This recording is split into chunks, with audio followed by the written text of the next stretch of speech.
అలాంటి నిర్ణయం తీసుకున్నటువంటి మా ముఖ్యమంత్రి రేవంత్ రెడ్డి గారికి, వారి సహచర్యులకి నేను మనస్ఫూర్తిగా నా హృదయ ధన్యవాదాలు ఈ సభాముఖంగా తెలియజేస్తున్నాను. అండ్ ఇక్కడ నాకు ఈ అవార్డు రావడం ఆనందం, కానీ ఆనందం మరింతగా ఉండటానికి కారణం మేము చిన్నప్పటి నుంచి ఎంతో అభిమానించి ఆయన చూసుకుని ఇన్స్పైర్ అయ్యాం. వారే స్టూడెంట్ లీడర్గా ఉండి జయాంధ్ర కోసం అప్పట్లో స్టీల్ ప్లాంట్ కోసంగా ప్రయత్నం చేసినటువంటి వెంకయ్య నాయుడు గారు. ఆయన వైజాగ్ కాలేజీలో యూనివర్సిటీలో ఆయన స్టూడెంట్గా ఉన్నప్పుడు ఆయన ఇచ్చిన పిలుపుకి ఎక్కడో నర్సాపురంలో ఉండే మేమందరం స్పందించి స్ట్రైక్ చేయడం అనేది జరిగింది. ఆ రోజు నుంచి కూడా మాకు ఒక లీడర్ లాగా, మా నాయకుడిలాగా ఆయన మేము భావిస్తూ వచ్చి నన్ను అలాగలా మేము ఎదిగాం. ఆయన అప్పటి నుంచి అబ్జర్వ్ చేస్తూనే ఉన్నాను. ఆయన వాగ్ధాటికి నేను పెద్ద ఫ్యాన్ని. ఆయన మాట్లాడే మాటలు అలాగా నోరు వెళ్ళగట్టి చూస్తుంటాను. ఇప్పుడు కూడా అదే ఎదురు చూస్తాను. ఆయన ఎంత ఓపికగా మాట్లాడతారో తెలియదు, కానీ డెఫినెట్గా అలరిస్తారంటో ఎలాంటి సందేహం లేదు.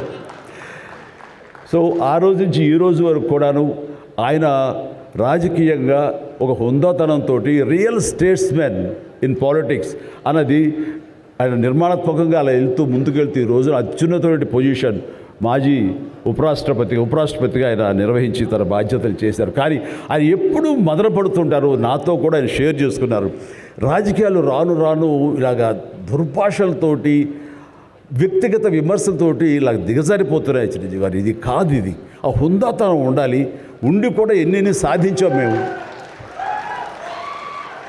అది ఇదవుతున్నట్టు ఎంత మదన పడుతున్నారంటే వన్ కూర్చున్నప్పుడు ఆయనతో నాతో చెప్పినప్పుడు ఇప్పుడు కూడా అలాగే అయిపోతుంది. అలా అవ్వకుండా ఉంటే బాగుంటుంది అంటే, అలాంటి అవ్వకుండా ఉంటే బాగుంటుందన్న ప్రయత్నంలో నేను కూడా మిమ్మల్ని ఇన్స్పిరేషన్గా తీసుకుని నేను వెళ్ళినవాడేనండి. కానీ ఆ ధాటికి, ఆ మాటలకి, మాట పడటం, మాట అనటం ఇది నా వల్ల కాదు, మీలాగనే.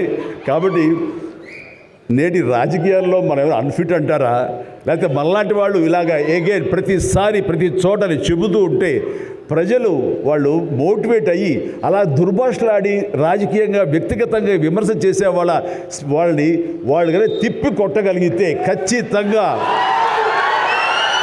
మీరనుకున్నది నేను అనుకున్నది జరిగి తీరుతుందండి. ఒక వాజ్పేయి గారు ఆ రోజుల్లో స్టేట్స్మెన్ అంటారు.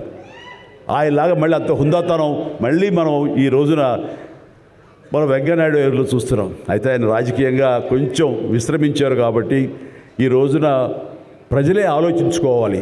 అలాగా నోరు జారే వాళ్ళని, దుర్భాషలాడుతూ వ్యక్తిగత విమర్శలు చేసేవాళ్ళని తిప్పికొట్టే విధంగా నిర్ణయించే శక్తి మీకే ఉన్నది. మీరే నిర్ణయించుకోవాలని చెప్తున్నాను.